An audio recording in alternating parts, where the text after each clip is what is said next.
அனைத்து தமிழ் உறவுகளுக்கும் அன்பு வணக்கங்கள். இது உங்கள் நெற்றிக்கண். நான் உங்கள் மகிழன். என்னை நீ தவிர்க்கலாம், ஆனால் ஒருபோதும் நான் முன்வைக்கின்ற அரசியலை உன்னால் தவிர்த்து விட்டு செல்ல முடியாது என்று அண்ணன் சீமான் அவர்கள் அடிக்கடி மேடையில சுட்டிக்காட்டி பேசுவாரு.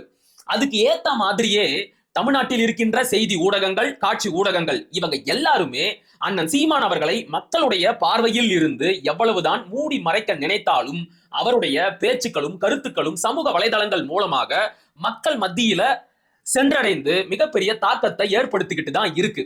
அதே மாதிரி ஆளும் திமுக அரசு எவ்வளவுதான் அண்ணன் சீமான் அவர்களை அடக்கி ஒடுக்கி ஓரம் கட்ட நினைத்தாலும் அவர் முன்வைக்கின்ற கொள்கைகளையும் திட்டங்களையும் அவ்வளவு சுலபத்தில் அவர்களால் கடந்து போக முடியவில்லை.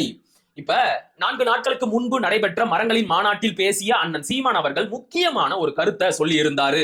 அது என்ன அப்படின்னா, நாங்க ஆட்சிக்கு வந்தா பள்ளி மாணவர்கள் மத்தியில சூழலியல் குறித்தும் இயற்கை குறித்தும் காலநிலை பருவநிலை மாற்றங்கள் குறித்தும் விழிப்புணர்வை ஏற்படுத்தி பள்ளி மாணவர்களை மரங்களை நட்டு வளர்க்க சொல்லி ஊக்கப்படுத்துவோம். அப்படி மரங்களை நட்டு சிறப்பாக வளர்க்கக்கூடிய மாணவர்களுக்கு ஊக்கப்படுத்தும் விதமாக சில சிறப்பு மதிப்பெண்களையும் நாங்க கொடுப்போம் அப்படின்னு சொல்லி பேசியிருந்தாரு. அண்ணன் சீமானோட இந்த பேச்சுக்கு பல்வேறு தரப்புகள்ல இருந்து பல்வேறு விதமான விமர்சனங்கள் முன்வைக்கப்பட்டுச்சு. அதையெல்லாம் விமர்சனங்கள் அப்படின்னு சொல்றதை விட கேலி கிண்டல்கள் குதர்க்கவாதங்கள் அப்படின்னு சொன்னா ரொம்ப பொருத்தமா இருக்கும். அதுலயும் குறிப்பா இந்த சவுக்கு சங்கர், அதன் பிறகு சேகுவேரா அப்படின்னு சொல்லிட்டு ஒரு தம்பி இருக்கிறாரு, மற்றும் பல திராவிட வாடகை வாய்கள் எல்லாமே அண்ணன் சீமானோட இந்த கருத்துக்கு அவரை ரொம்பவே கேலி கிண்டல் செஞ்சிருந்தாங்க. ஆனா நேற்றைக்கு என்ன நடந்தது தெரியுமா?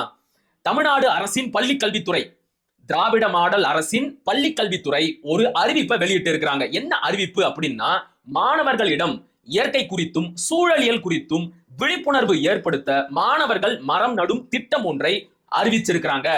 இதை விட ஹைலைட்டான ஒரு விஷயத்த சொல்லட்டுமா? அப்படி மாணவர்கள் தங்களுடைய வீட்லயோ இல்லனா ஊர்லயோ ஒரு மரக்கன்றை நட்டு அந்த மரக்கன்றுடன் தங்களுடைய பெற்றோருடன், அதாவது அம்மாவுடனோ அப்பாவுடனோ அந்த மரக்கன்றுடன் நின்று ஒரு புகைப்படத்தை எடுத்து அந்த புகைப்படத்தை ecoclubs.education.gov.in அப்படிங்கிற இணையதளத்துல பதிவேற்றம் செய்தால் அந்த மாணவர்களுக்கு சில கூடுதலான சிறப்பு மதிப்பெண்கள் வழங்கப்படும் என்ற அறிவிப்பை தமிழ்நாடு அரசின் பள்ளிக்கல்வித்துறை வெளியிட்டு இருக்கிறாங்க. இப்ப இதே கருத்தை தானே அண்ணன் சீமானும் சொன்னாரு. அவர் பேசிய போது அதை கிண்டல் அடித்த கேலி பேசிய வாய்கள் எல்லாம் தமிழ்நாடு அரசின் பள்ளிக்கல்வித்துறையின் இந்த அறிவிப்புக்கு என்ன பேச போகுது? அதே மாதிரியே கிண்டல் அடிக்குமா, நக்கல் அடிக்குமா? குறிப்பா இந்த புரோக்கர் சங்கர் இருக்கிறான்ல, அவன் இந்த அறிவிப்பு குறித்து என்ன பேச போறான்? அவனுக்காகவே சில சிறப்பான தகவல்களை தேடி எடுத்து வச்சிருக்கிறேன். அது என்ன தெரியுமா? இப்ப அண்ணன் சீமான் அவர்கள் சொன்னார் இல்லையா, இந்த மரங்களுக்கான மதிப்பெண் வழங்கும் திட்டம், இத அவரு கண்டுபிடிச்சு முதல் முறையா அறிவிக்கல. இந்த திட்டம் ஏற்கனவே தமிழ்நாட்டுல நடைமுறையில இருந்த திட்டம் தான். அதுவும் பல ஆண்டுகளுக்கு முன்பு காமராஜரின் ஆட்சி காலகட்டத்தில், எம்ஜிஆரின் ஆட்சி காலகட்டத்தில் அப்படின்னு எல்லாம் கிடையாது. போன அதிமுக ஆட்சி காலகட்டத்துல எடப்பாடி பழனிசாமியோட ஆட்சியில இந்த திட்டம் அறிவிக்கப்பட்டுச்சு. ஆச்சரியமா இருக்குல்ல? அதான் உண்மை. 2017ஆம் ஆண்டு எடப்பாடி பழனிசாமி தலைமையிலான அதிமுக ஆட்சியில் பள்ளி கல்வித்துறை அமைச்சராக இருந்த ஐயா KA செங்கோட்டையன் இந்த திட்டத்தை அறிவிச்சாரு. எந்த செங்கோட்டையன்? நேற்றைக்கு ஐயா எடப்பாடி பழனிசாமிக்கு 10 நாள் கெடு கொடுத்தாரு இல்ல, அதே செங்கோட்டையன் தான். அவரு 2017ஆம் ஆண்டு ஒரு நிகழ்ச்சியில பேசும்போது மாணவர்களுக்கு ஒரு அறிவிப்பை வெளியிட்டாரு. மாணவர்கள் ஒரு மரத்தை நட்டு 2 ஆண்டுகள் சிறப்பாக வளர்த்து கொண்டு வந்தால் அவர்களுக்கு 5 மதிப்பெண்கள் வழங்கப்படும் அப்படின்னு அறிவிச்சாரு. 2019ஆம் ஆண்டு இந்த அறிவிப்புல சில மாற்றங்களையும் செஞ்சாரு. அதன்படி மாணவர்கள் 2 ஆண்டுகள் ஒரு மரத்தை மிக செழிப்பாக வளர்த்து கொண்டு வந்தால் அவர்களுக்கு 12 மதிப்பெண்கள் வழங்கப்படும் அப்படின்னு ஐயா KA செங்கோட்டையனே மறுபடியும் நேரடியா அறிவிச்சார். இப்ப இது குறித்து இன்றைக்கு அதிமுகவிடம் வாங்கி தின்று வயிறு வளர்த்து உயிர் வாழக்கூடிய ஈன ஜென்மமான சவுக்கு சங்கர் என்ன சொல்ல போறாரு? எங்க அண்ணன் சீமான கிண்டல் அடிச்சா மாதிரியே நக்கல் அடிச்சா மாதிரியே ஐயா KA செங்கோட்டையனையும் அதிமுக ஆட்சியையும் அதை நடைமுறைப்படுத்திய ஐயா எடப்பாடி பழனிசாமி அவர்களையும் கேள்வி பேச சொல்லுங்க பார்க்கலாம். வாயே திறக்க மாட்டான். மீறி ஏதாச்சும் ஒரு விமர்சனத்தை முன் வச்சான்னு வைங்க, அவ்வளவுதான். நாளைக்கு அதிமுக கிட்ட இருந்து வர பேட்டா கட்டாயிரும். அதுக்கப்புறம் தட்டை தூக்கிட்டு வேற ஏதாச்சும் ஒரு கட்சி கிட்ட போய் பிச்சை எடுப்பான், பிச்சைக்காரன் ஆகி. இப்ப நான் சொன்ன தகவல்கள் எல்லாமே இணையதளத்துல ரொம்ப எளிமையா கிடைக்கக்கூடிய தகவல்கள் தான். கொஞ்சம் தேடினாலே இது எல்லாமே கிடைச்சிரும். ஆனா இவன் தன்னை ஒரு பெரிய ஜேர்னலிஸ்ட் மாதிரியும், துப்பறியும் சாம்பு, ஷெர்லாக் ஹோம்ஸ் மாதிரியும் பில்டப் கொடுத்துக்கிறான். இந்த சாதாரண தகவலை கூட இவனால தேடி எடுத்து இவனுடைய சப்ஸ்கிரைபர்களுக்கு சொல்ல முடியல. ஏன்டா ஒரு நல்ல திட்டம் தானே, அதை யாரு சொன்னா என்ன? சீமான் சொல்லிட்டாரு என்ற ஒரே காரணத்திற்காக அதை இவ்ளோ கிண்டல் பண்ணி பேசி இருக்கிறியே, நீ எல்லாம் உண்மையிலேயே மனுஷ ஜென்மம் தானா? இவெல்லாம் ஒரு ஆளு அப்படின்னு இவன் பேசுறத தினம் தினம் 4 லட்சம் பேர் கேட்கறாங்க அப்படின்னா அவங்களை என்ன சொல்றது? இப்ப தமிழ்நாடு அரசு மட்டும் இப்படி ஒரு திட்டத்தை அறிவிக்கல. 2020ஆம் ஆண்டு பாஜக அரசும் இப்படி ஒரு திட்டத்தை அறிவிச்சாங்க. ஒரு மாணவருக்கு ஒரு மரம் என்ற திட்டத்தை அவங்களும் அறிவிச்சாங்க. அதன்படி ஒன்றிய அரசோட கட்டுப்பாட்டில் இருக்கக்கூடிய கேந்திரிய வித்யாலயா மாணவர்கள் இந்த திட்டத்தை முன்னெடுத்தாங்க. ஆனா என்ன, கொரோனா காலத்துல இந்த திட்டம் அறிவிக்கப்பட்டதுனால மாணவர்களால இந்த திட்டத்தை சிறப்பா கொண்டு போக முடியல. சரி, நீங்க அதிமுக ஆட்சி காலகட்டத்துல ஐயா செங்கோட்டையன் அறிவித்த திட்டத்தையும் விடுங்க, ஒன்றிய பாஜக அரசு அறிவித்த ஒரு மாணவருக்கு ஒரு மரம் என்ற திட்டத்தையும் விடுங்க.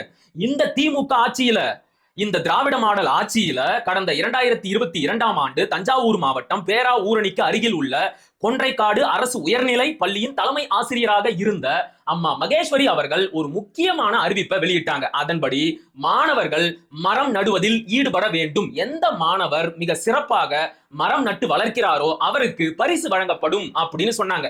என்ன பரிசு தெரியுமா? பணம். முதல் பரிசு 5000 ரூபாய், இரண்டாம் பரிசு 2500 ரூபாய், மூன்றாம் பரிசு 1000 ரூபாய். இப்படி மாணவர்களை மரம் நடுவதில் ஈடுபட வைத்து அவர்களை ஊக்கப்படுத்துவதற்காக மதிப்பெண்களாகவோ பணமாகவோ பரிசாகவோ பலவற்றையும் வழங்கி அவர்களை சூழலியல் குறித்தும் இயற்கை குறித்தும் விழிப்புணர்வு பெற்ற மாணவர்களாக மாற்றுவதற்கு தமிழ்நாட்டிலும் சரி இந்தியாவின் பிற மாநிலங்களிலும் சரி பல திட்டங்கள் நடைமுறையில் உள்ளது. குறிப்பா ராஜஸ்தான் மாநிலத்துல மகா விருக்ஷ ரோபன் அபியான் அப்படின்னு ஒரு திட்டம் இருக்கு. அந்த திட்டத்தின்படி அந்த மாநிலத்தில் உள்ள அரசு பள்ளி மாணவர்களும் அரசு பள்ளி ஆசிரியர்களும் மரம் நடுவதில் ஈடுபட வேண்டும். யார் மிக சிறப்பாக மரம் நட்டு வளர்க்கிறார்களோ அவர்களுக்கு பரிசும் வழங்கப்படும்.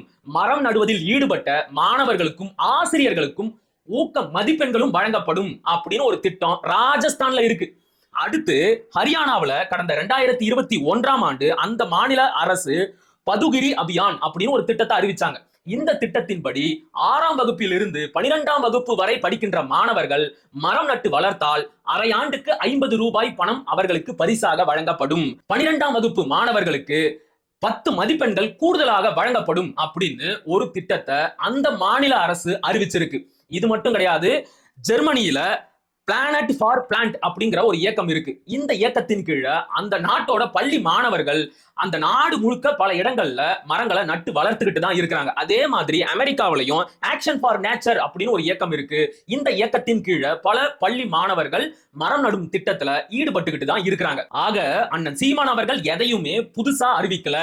ஏற்கனவே தமிழ்நாட்டில் அறிவிக்கப்பட்ட, இந்தியாவின் பல மாநிலங்களில் நடைமுறையில் இருக்கின்ற, உலகத்தில் பல்வேறு நாடுகளில் செயல்பாட்டில் இருக்கின்ற ஒரு திட்டத்தை தான் அறிவிச்சாரு. இதுக்கு ஏன் இவ்வளவு கிண்டல் பண்றாங்க அப்படின்னு சுத்தமா எனக்கு புரியவே இல்லை. கொஞ்சமாச்சும் அரசியல் அறிவு, உலக அறிவு இருந்தா இவனுங்க எல்லாம் இப்படி பேசுவானுங்களா? அதுலயும் குறிப்பா சேகுவேரா அப்படின்னு ஒரு தம்பி இருக்கிறாப்புல, அவனோட பேரையெல்லாம் என் வாயால குறிப்பிடணும் அப்படின்னு என் தலையில எழுதி இருக்கு. சரி, போய் தொலைது. அந்த தம்பி ஒரு விஷயத்த சொன்னாரு. என்ன அப்படின்னா, சீமான் மரங்களின் மாநாட்டுல மரத்தை பாதுகாக்கணும் அப்படின்னு பேசுறாரு. ஆனா அவர் நின்னு பேசக்கூடிய மேடை, போடியம், அவர் வீட்டு கதவு, ஜன்னல் இது எல்லாமே மரத்துல தானே செய்யப்பட்டு இருக்கு. அப்ப சீமான் சொல்றது ஒன்னா இருக்கு, செய்யறது ஒன்னா இருக்கு அப்படின்னு ஒரு கருத்தை சொன்னாரு பாருங்க. அதை கேட்ட உடனே நம்ம சிவாஜி கிருஷ்ணமூர்த்தியோட வசனம் ஒண்ணுதான் எனக்கு ஞாபகத்துக்கு வந்துச்சு. ஏன்டா உங்களை எல்லாம் யாராச்சும் பெத்தாங்களா, இல்ல யானை கீழே கக்குச்சாடா? என்னடா லாஜிக் இது? போற போக்க பார்த்தா யாரையும் சோறு திங்காதீங்க அப்படின்னு சொன்னாலும் சொல்லுவீங்க போலயே. ஏன்னா உங்க லாஜிக் படி உணவை உற்பத்தி செய்யக்கூடிய விவசாயம் என்பதே இயற்கைக்கு எதிராக மனிதன் உருவாக்கிய முதல் தொழில் தான் அப்படின்னு நான் சொல்லலப்பா, ஆய்வாளர்கள் சொல்றாங்க. அப்ப என்னங்க, இயற்கையை பாதுகாக்கணும் அப்படின்னு சொல்றீங்க, ஆனா இயற்கைக்கு எதிரான விவசாயத்துல இருந்து வர காய்கறிகளையும் சோறையும் சாப்பிடுறீங்களே, இது நியாயமா? நீங்க எல்லாம் மரத்துல விளையக்கூடிய காய்களையும் கனிகளையும் அப்படியே பறிச்சுதானே திங்கணும் அப்படின்னு சொன்னாலும் சொல்லுவீங்க போலயே. அட மடப்பயல்களா, உங்களுக்கு எல்லாம் இயற்கையை சார்ந்து வாழ்வதற்கும் இயற்கையை பயன்படுத்திக்கிறதுக்கும் இயற்கையை சீரழிக்கிறதுக்கும் வேறுபாடே தெரியாதா? நம்ம தேவைக்காக இயற்கையை பயன்படுத்திக்கலாம் ஓரளவுக்கு. எந்த அளவுக்கு பயன்படுத்திக்கிறோமோ அதே அளவுக்கு மறுபடியும் இயற்கைக்கு திருப்பி கொடுத்துடணும். இதை இன்னும் உங்களுடைய மரம் மண்டைக்கு புரியுற மாதிரி எளிமையா சொல்லணும் அப்படின்னா, அண்ணன் சீமான் ஒரு விஷயத்த சுட்டி காட்டுவாரு. உனக்கு ஒரு மரம் வெட்டணுமா, முதல்ல 10 மரத்தை நடு, 10 மரம் நட்டு ஒரு மரம் வெட்டு. உன் தேவைக்காக நீ இயற்கையை பயன்படுத்திக்க, ஆனா அதே அளவுக்கு இயற்கைக்கு திருப்பி கொடுத்துரு. அவ்வளவு தாண்டா கான்செப்ட். மடப்பயல இத புரிஞ்சிக்காம மேடை மரத்துல போட்டு இருக்கு, அது மேலேயே நின்னுகிட்டு மரத்தை பாதுகாக்கணும்னு சொல்றாரு. பிஞ்ச செருப்பால அடிக்கணும்டா உங்க புத்தி எல்லாம். தினம் தினம் உங்களோட மாரடிக்க முடியல. அண்ணன் சீமான் அவர்களின் மரங்களின் மாநாட்டை கிண்டல் அடிக்கிறவங்களுக்கு எல்லாம் சூழலியல் குறித்தும் புவி வெப்பமடைதல் குறித்தும் ஏதாச்சும் புரிதல் இருக்குமா இல்லையா அப்படின்னு எனக்கு ஒண்ணுமே விளங்கலைங்க. இதுல கிண்டல் அடிக்கிறதுக்கு என்ன இருக்கு? இதனுடைய சீரியஸ்னஸ் உனக்கு புரியுதா இல்லையா? நாம வாழ்ந்துகிட்டு இருக்கிற இந்த பூமி கொஞ்சம் கொஞ்சமா சூடாகிக்கிட்டே இருக்கு. அது எதிர்காலத்துல மிகப்பெரிய இயற்கை சீற்றங்களை கொண்டு வந்து சேர்க்கும். மனித குலத்திற்கே மிகப்பெரிய ஆபத்தாக வந்து முடியும். இதையெல்லாம் இப்பவே தடுக்கணும் அப்படின்னா அதிகமான மரங்களை வளர்க்கணும். இதைத்தாண்டா அண்ணன் சீமான் சொல்றாரு. இதுல நக்கல் அடிக்கிறதுக்கும் கேலி பேசுறதுக்கும் என்ன இருக்கு? எல்லாத்தையும் கிண்டல் அடிக்கிறதும் கேலி பேசுறதும் ஒரு விதமான மனநோய். இன்னும் சொல்லணும் அப்படின்னா அது ஒரு சைக்கோ மனநிலை. நீங்க எல்லாம் உடனடியா ஒரு மனநல மருத்துவரை பார்க்கிறது ரொம்ப நல்லது. எனக்கு சில நேரங்கள்ல தேஜாவூல இருக்கிற மாதிரியே இருக்குங்க. தேஜாவூ அப்படின்னா இன்றைக்கு நமக்கு நடக்கின்ற நிகழ்வுகள் ஏற்கனவே நடந்த மாதிரி இருக்கும். அப்படித்தான் 10 ஆண்டுகளுக்கு முன்னாடி நம்மை நோக்கி முன்வைக்கப்பட்ட கேள்விகள் இப்ப மறுபடியும் நம்மை நோக்கி முன்வைக்கப்படுது. 2 நாளைக்கு முன்னாடி அண்ணன் சீமான் அவர்கள் ஒரு செய்தியாளர் சந்திப்புல நாட்டு நாய்களை பத்தி ஒரு விஷயத்த சொன்னாரு. நாம வெளிநாட்டு நாய்களை வாங்கி வளர்க்க ஆரம்பிச்சதுனால நம்ம நாட்டு நாய்கள் எல்லாமே தெரு நாய்களா மாறிடுச்சு அப்படின்னு சொன்னாரு. இத புடிச்சுக்கிட்டானுங்க. இத புடிச்சுக்கிட்டு தாவேகா தற்குறி அணில்களும் இன்னும் சில திராவிட தற்குறிகளும், என்னங்க சீமான் நாட்டு நாய்களை பத்தி இவ்வளவு பேசுறாரு, ஆனா அவருடைய வீட்டுல வெளிநாட்டு நாயத்தானே வளர்க்கிறாரு அப்படிங்கிறானுங்க. இதுக்கு அண்ணன் சீமானே பல ஆண்டுகளுக்கு முன்னாடி நக்கீரனுக்கு பேட்டி கொடுத்துட்டாரு. அது எனக்கு பரிசா கிடைச்ச நாய், அது வெளிநாட்டு நாயா இருக்கே அப்படிங்கிறதுக்காக அதை கொண்டு போட்ட முடியுமா, இல்ல தூக்கி வெளியில வீசிட முடியுமா? இப்ப அண்ணன் சீமானோட வீட்டுல எப்படி ஒரு வெளிநாட்டு நாய் இருக்கோ அதே மாதிரியே ஒரு நாட்டு நாயும் இருக்கு. அது ஏன் இந்த நாய்களோட கண்ணுக்கு தெரிய மாட்டேங்குது அப்படின்னு எனக்கு சுத்தமா புரியல. அப்ப அண்ணன் சீமான குறை சொல்லணும் அப்படிங்கிறதுக்காகவே பல விஷயத்த தேடி கொண்டு வருவானுங்க போல. இவனுங்களை திருத்தவே முடியாது. தினம் தினம் இவனுங்களுக்கு பதில் சொல்லி நம்மளால முடியலப்பா.